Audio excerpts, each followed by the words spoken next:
everyone, this is what I read in January. So this is my January reading list and today is the 18th of January. The first book that I finished this year is Heidi and we're off to a really good start because I just love this book so much and I think I gave it 4.8 stars. I just love Heidi's connection to the mountains, and I remember 2 days after finishing reading this book, I actually went to the mountain with the friend who recommended me Heidi. And I went on a little hike there and it was so great because I just felt like Heidi. Also, what was so funny was that halfway through this book, I suddenly remembered my friend telling me about how this girl's wheelchair gets pushed off the mountain by someone, and I was like, really concerned because I forgot that it was just the wheelchair alone getting pushed up the mountains. And so for a long minute I thought that the girl, her name is Clara, I thought she would be getting pushed up the mountain, and I was like, how did she survive that? But thankfully no, she's alive. She was not in the wheelchair as it was getting pushed off the mountain, so I was like, whew. And I just love the ending as well. I annotated a bit of it. This is a book that I found in a bookstore in Shanghai, and it just has such a pretty cover and it also has some illustrations like that. The next book I have here, which I have read like most of it. I'm currently up to page 197. And this is As Happy as Here. Now, same friend I was talking about before, I borrowed this book from her and she said that she thought I'd really love it, and I absolutely love it. It follows this story about Evie who gets into this accident. She actually gets hit by a piano. She gets hit by a moving piano and she has to go to the hospital because obviously she can't walk and her legs need stitches.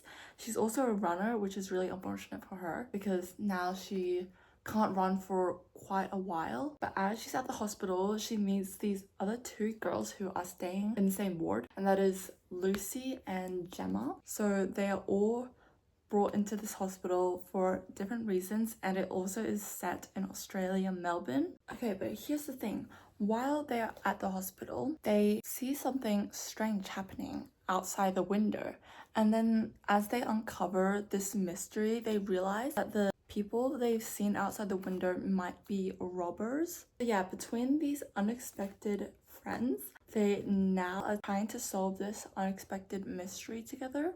And I'm just loving it so much. I love Evie and the story is so engaging. Like every time I sit down to read it, I'm just so immersed in the story. So I would highly recommend this book, even though I haven't finished it yet. So we're gonna have to keep reading. The next book that I'm currently reading right now, which you've probably seen from my December reading, is Wuthering Heights. I am currently 390 pages into this book, so I'm very much towards the end. This is how much I've left. I think the last time I updated you guys about this book, which was in December, a lot has happened since then. So basically like half the characters died. Okay, so there was Isabella Linton and Heathcliff Linton, and they got married and had a child called Linton. Wait, now I'm starting to think, like, what is his last name then? Yeah, their son is just called Linton. So is his last name also Linton? Is he just Linton? Then we have Catherine Earnshaw, who married Edgar Linton. They had a daughter called Catherine, which is the same name as her mother. So now we have the younger Catherine and Linton, who are cousins, but they're also in love. So yeah, that's interesting. And Linton is like quite sick all the time, and Catherine is not allowed to visit Wuthering Heights, but she always visited Wuthering Heights secretly. And then Isabella died. Catherine died like ages ago, so Heathcliff is still alive, and Edgar is on the brink of death. He's super sick right now. And the last book I have here on my reading list, which I haven't started reading yet, but I do plan to read after I finish As Happy as Here, and that is this Heroes and Monsters Stranger Things book that I found at the bookstore last year. And now that I finished watching Stranger Things finale, I'm like, it's time to return to Hawkins. Apparently this is a choose your own adventure book, which I've actually never read a book like that, but I think there's like options you can choose from, and then you turn to that page depending on your choice. Just from reading the back, I think this is set around season 4 because it does mention the Creel House and Vecna, which season 4 is when Vecna was introduced. I actually don't know when this book was published though. It was published in 2025. This is what it says at the beginning of the book. Beware and warning. This book is different from other books. You and you alone are in charge of what happens in this story. There are dangers, choices, adventures, and consequences. You must use all your numerous talents and much of your enormous intelligence. The wrong decision could end in disaster, even death. But don't despair. At any time, you can go back and make another choice, alter the path of your story and change its result. Sounds amazing. Oh my gosh! This book is written in second person? I did not expect that. I just assumed that this book would be written from Elle's perspective. But no, this is second person, which I've never read before. I'm excited. Okay, that is all for today. I'll see you guys the next time I finish a book. Bye! Hi everyone. So, I have finished reading As Happy as Here, and I don't exactly remember what I said the last time I talked about this book. All I know is that my past self had no idea what I was in for, because I finished the last like 50 pages after that in one sitting, and I was so devastated. I had no idea. I thought it was gonna be like a heartfelt book about these 3 girls becoming friends at a hospital and solving a mystery and saving people from these robbers. Little did I know. And here's where the spoilers start, so be warned. I already had a bit of a bad feeling when they all decided to leave the hospital. So Lucy, Gemma, and Evie, they all snuck out of the hospital without permission because they were like, oh my gosh, the robbers are gonna rob Bill's house. And Bill was another patient staying at the hospital, but he was like a super kind person and he was so kind to Gemma. And then they found out that the next house that was gonna get robbed was his house, so they were like, okay, we need to go to the house. And Lucy and Evie wanted to tell the police about everything, but Gemma was like, no, you can't tell the police because I'm gonna get in trouble and the police will not be able to help us with this. So clearly Gemma has something against police, and also because the robbers hid money under the ground and Gemma kind of stole that without telling Lucy and Evie. And because the 3 girls got caught through the window, the robbers now know what they look like. So Gemma thinks that if they tell the police, then the robbers are gonna go after them. So that is essentially why they go to the house by themselves, and they plan on catching the robbers in the act and then calling the police anonymously. But here's the thing, while they were there, the police cars already came before they called the police, but Gemma thought that Evie and Lucy called the police without telling her, and so she was like mad about that. But actually it was the neighbors that called the police. They find out about this way later, and then someone spots them, but I can't remember if it was the robbers or the police. Gemma just starts running away, but as she's running, a car comes towards her and hits her. It was so sad. Like, actually could not sleep that night because I kept thinking about Gemma. Evie was just there holding her hand, and then a couple of hours later she died. I think I sat there for like 2 hours because I spent like an hour and a half reading, and then I just spent another half hour just in shock after everything.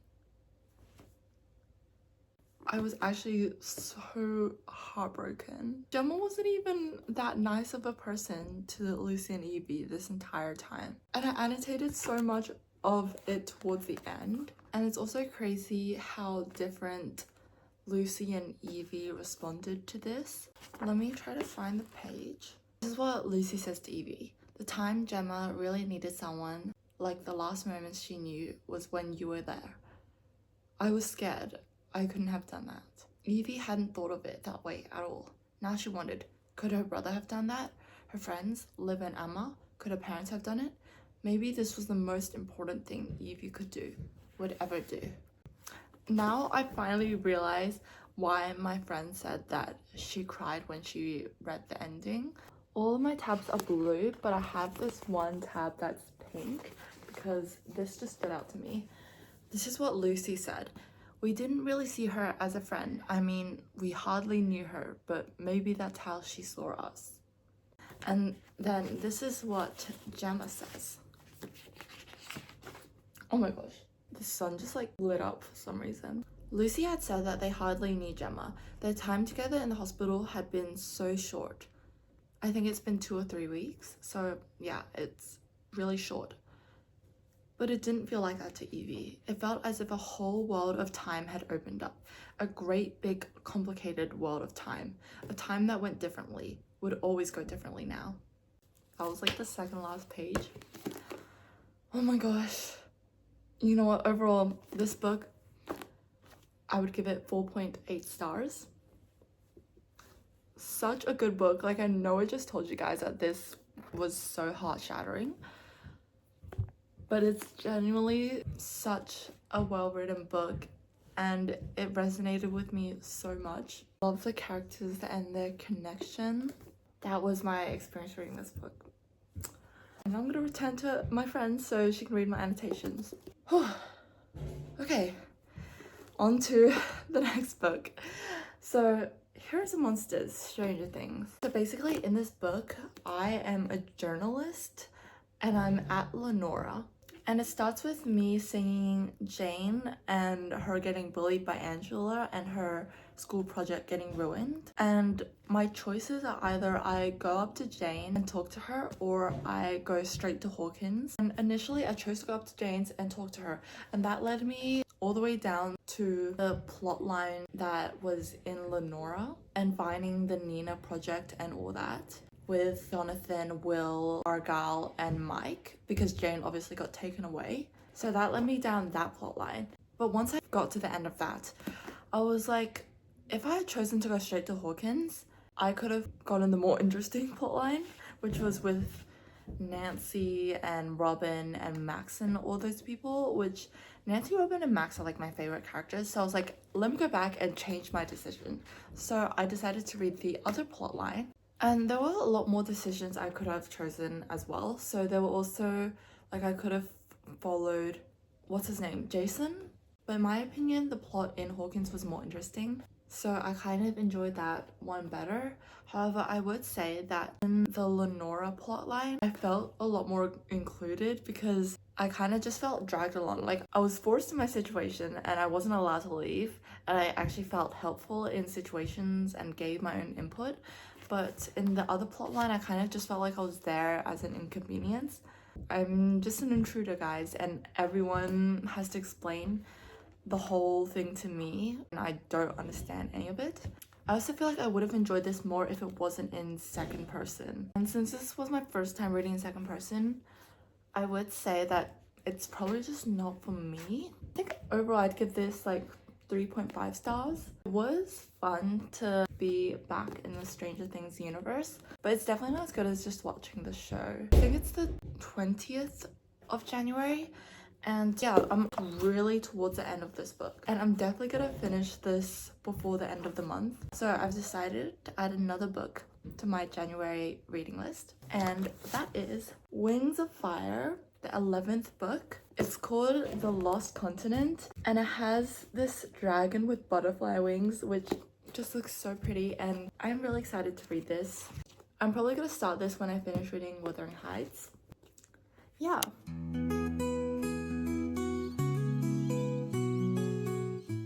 Hello everyone, it is the 29th of January, so we are very close to the end of the month, and I have finished reading The Lost Continent. And yes, I did finish reading this book before I finished reading Wuthering Heights.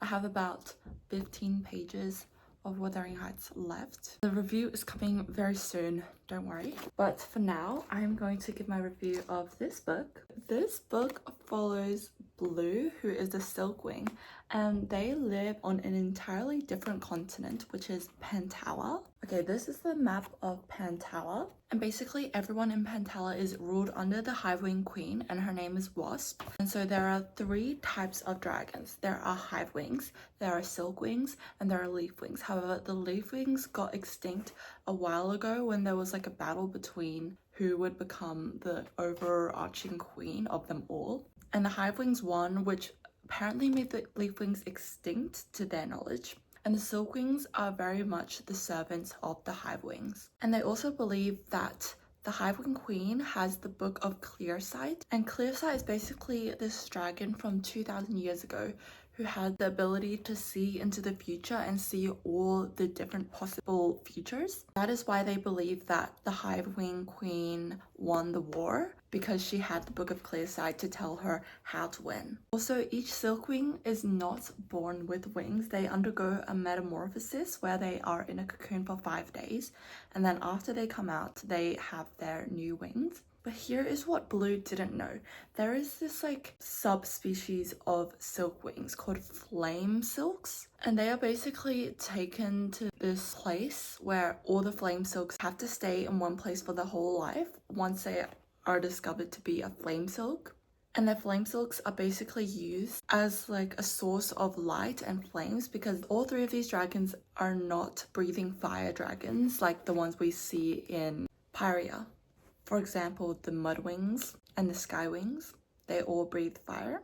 And Blue has a sister called Luna who happens to be a flame silk, and because that was inherited from her father, the queen suspects that Blue is likely to be a flame silk as well.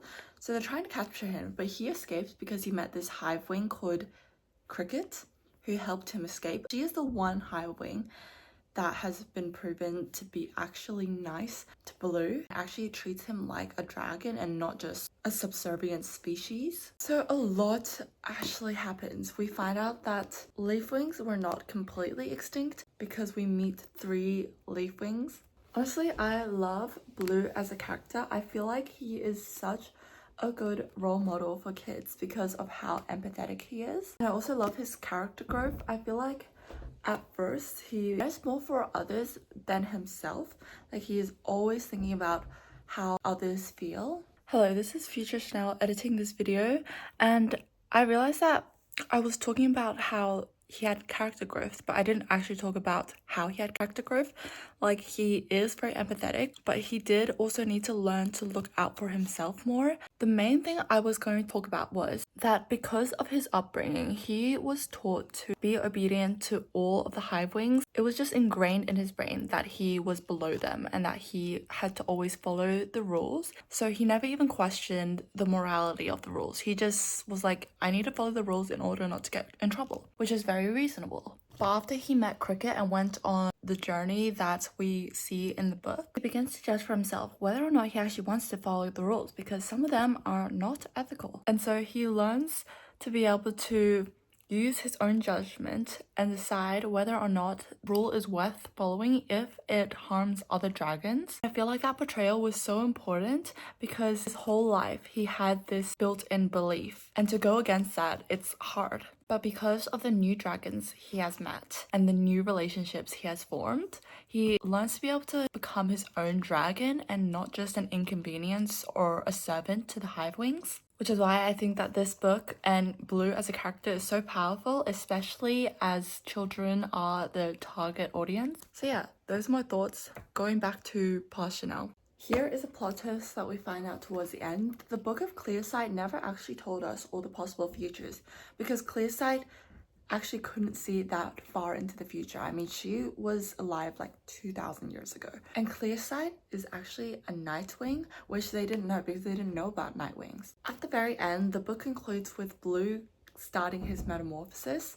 The epilogue is actually set in Pyria because Luna was caught in this windstorm, which washed her over the ocean and onto a different continent, which was Pyria. And you can imagine how shocked Luna would be, because She is on this entirely different continent, and every dragon around her, a bunch of different species that she has never seen before. She meets Quibbly and Moon, and I was so excited to see them. Luna basically thinks that Moon can help her return to her continent because she finds out that Moon can see like prophecies and see into the future, but she doesn't know that Moon can read minds. Luna believes that with this powerful dragon that she has found, she can use her future seeing abilities to overtake the Hive Wing Queen. I think overall, I'd give this book 4.4 stars. Although it was really interesting to see this new way of life and how Blue as a Silkwing was affected by the social hierarchy in Pantala, I feel like I didn't enjoy it as much as some of the other books. Also, what shocked me in the epilogue was that these dragons never knew anything about animist magic,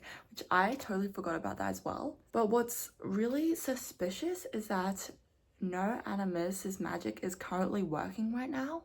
And that's really strange because we don't know why. I'm also really hoping that my university has some Wings of Fire books that I could borrow, because out of the 11 Wings of Fire books I've read, I only own 2 of them. Because 15 books is a lot of books to buy. Like, I don't want to buy that many books. So I borrowed most of them from my school's library, but now that I've graduated, I can't do that anymore. So hopefully my uni will have a children's book section in the library. Okay, see you guys later. Hello everybody, so it is currently the 31st of January and yesterday I finished reading Wuthering Heights. So I can finally give you guys my full review of this book. As you can see towards the end, the annotations grew and I'm excited to get into this book. One thing that I wish I did before I started reading this book though was do some research on the context and just do some background information research. You know what? Better late than never. I still wrote some things down. So this book begins in 1801 and it is set in the Yorkshire Moors in England. Now in 1801, that is when Mr. Lockwood rents Thrushcross Grange, and that is when Nellie or Mrs. Dean begins telling Mr. Lockwood the whole story. However, the actual book was published in 1847, which is the Victorian era, and Emily Bronte wrote this book a year before she died, which was in 1848. And as female authors were not really taken seriously at the time, she published it under a male pseudonym called Ellis Bell. A pseudonym is basically just a fake name. Now we're gonna get into some of the notes I took while reading this. Some social critiques that I identified include classism, racism, abuse, and gender roles.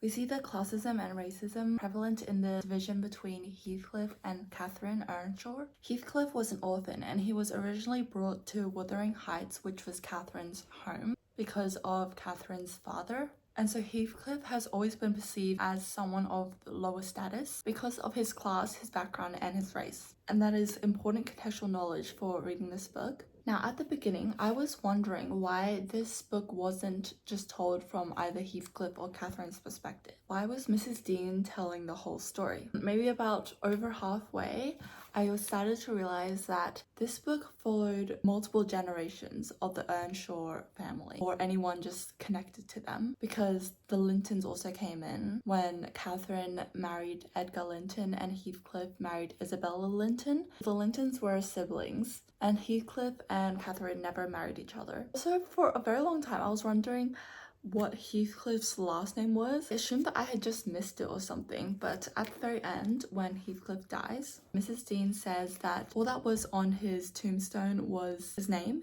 Heathcliff, and the date of his death, and that he didn't have a last name. I'm not sure if that's also related to his class status. Actually, I'm gonna search that up right now. Why did Heathcliff not have a last name? Or was it just because his last name didn't hold enough importance to be remembered? Let's see. It's because he has no known origin. Okay, I don't think I ever got to the point that I was talking about before, why it was not told from Heathcliff or Catherine's perspective. As we get a glimpse of the lives of the children of Heathcliff and Isabella and Edgar and Catherine, we see how abuse gets passed down from generation and generation, so basically generational abuse. There were also quite a few parallels between Catherine Linton and Catherine Earnshaw. Catherine Linton is Catherine's daughter, by the way. This is why there was a family tree at the beginning of the book. I had to refer to it a lot of times. And the fact that Catherine's daughter has the same first name as her really draws the reader's attention to the similarities and differences between their characters. So they're both very stubborn and have this intense, high-spirited nature, but personality-wise, they are quite distinct. Catherine Earnshaw actually dies when she's 18, so she's quite young, and that obviously has a huge impact on Heathcliff. Now I'm going to be talking about some of the themes that I identified in this book. So obsession, passion, love, revenge, violence, death, and loss. All those basically all tie back to Heathcliff's character, although they are relevant for other characters too. It's Feisha Chanel here again, and I had somehow forgotten to mention the one scene that was the epitome of obsessive love, grief, passion, and that was when Heathcliff dug up Catherine's grave just to hold her body again. Like, he was so feral then. I was in shock. I found the page. Here it is. Wait, no, it began the page before that. You know, I was wild after she died, and eternally from dawn to dawn, praying her to return to me, her spirit.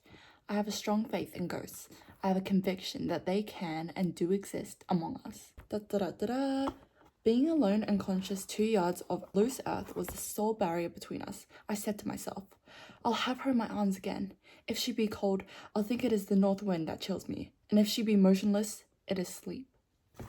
And then he digs up the coffin.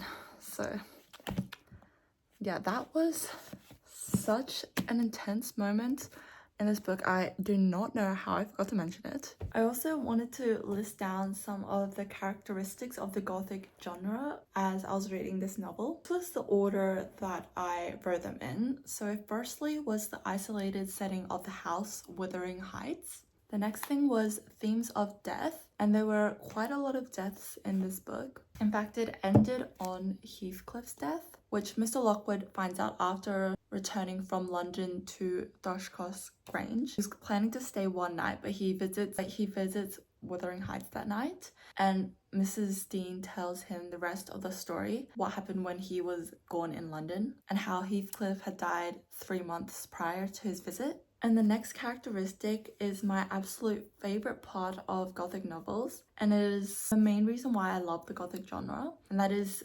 intense emotions. So we see that from the passion, love, and obsession between Heathcliff and Catherine, and even more so after Catherine has died. Kind of haunts Heathcliff many years later. And the last thing that I've written down is the supernatural. Now this didn't come in until like the very end of the book, so that's why it kind of surprised me, because we didn't really get much supernatural elements throughout the book. But towards the end, there was this one particular page. Heathcliff was acting really strange, and when I say strange, I mean he was acting happier than usual, which was strange for him. Okay, I found it. This is what Mrs. Dean says. Oh, Mr. Lockwood, I cannot express what a terrible start I got by the momentary view. Those deep black eyes, that smile in ghastly paleness. It appeared to me not Mr. Heathcliff, but a goblin. And in my terror, I let the candle bend toward the wall and it left me in darkness. Mrs. Dean was starting to think that Heathcliff had turned into a vampire or ghoul or some kind of undead being. He was just acting strange, and he looked very strange as well. And mentally, I do not think he was doing okay. He was kind of going insane. He muttered detached words. Also, the only one I could catch was the name of Catherine, coupled with some wild term of endearment or suffering, and spoken as one would speak to a person present, low and earnest, and wrung from the depth of his soul. This is what Heathcliff says. I've done no injustice, and I repent of nothing. I'm too happy, and yet I'm not happy enough. My soul's bliss kills my body, but does not satisfy itself. And after Heathcliff dies, there's rumors that people have seen him walking and just appearing on rainy nights after his death. So that is very mysterious. Okay, my next question to myself was, why wasn't this from Mrs. Dean's perspective then? And why was it from Lockwood's perspective? The only scene that I could come up with some kind of answer to this was when Mr. Lockwood tried to talk to Catherine, and I think Linton was there as well, because he was like maybe he could begin something between him and Catherine Linton. Catherine just totally ignored Mr. Lockwood. Like, he was just not important to her at all. I mean, they hardly interacted. Like, Mr. Lockwood just handed Catherine a letter from Mrs. Dean, told her how Nellie had told him a lot about her. And that moment low-key felt parasocial to me. Mr. Lockwood knew so much about Catherine and Catherine's past, like her whole family and everything. And Catherine knew nothing about Mr. Lockwood. Like, he was a total stranger. I kind of felt like he was in the reader's position, where he had the chance to actually go and interact with the characters that have been in this story that he's been listening to for a long time. So that was kind of my thoughts on that scene. Other than that, I can't really think of why else it would be from Mr. Lockwood's perspective, because it does make him a very unreliable narrator. Not only is this happening through Mrs. Dean's lens of this story, there's probably a lot of bias and inaccuracies, but actually add another level of inaccuracies and bias. So if anyone has any other thoughts on that, I would love to know. So please comment down below. If you just have any thoughts on Wuthering Heights in general, I would love to know. That was quite a long rant on Wuthering Heights, but I truly did enjoy this long journey. I think it's been about 1.5 months of me reading this book. I took it quite slow, and I would say that it's definitely best read in the winter. I was really in the atmosphere when it was winter, but because I came back to Australia, it's summer here, but that's okay. I read the majority of this during winter. I think overall, I'd give it 4.7 stars, and I would recommend this, and I'm very glad that I read this. So I think that'll be all for this video. Thank you all so much for watching. I'm not sure how long this video is going to be, but I'm assuming it's going to be longer than usual. If you made it this far though, thank you so much, and also comment down below. Just do a light blue heart emoji, because most of my tabs were blue. Thank you guys so much for watching, and I'll see you in my next video. Bye!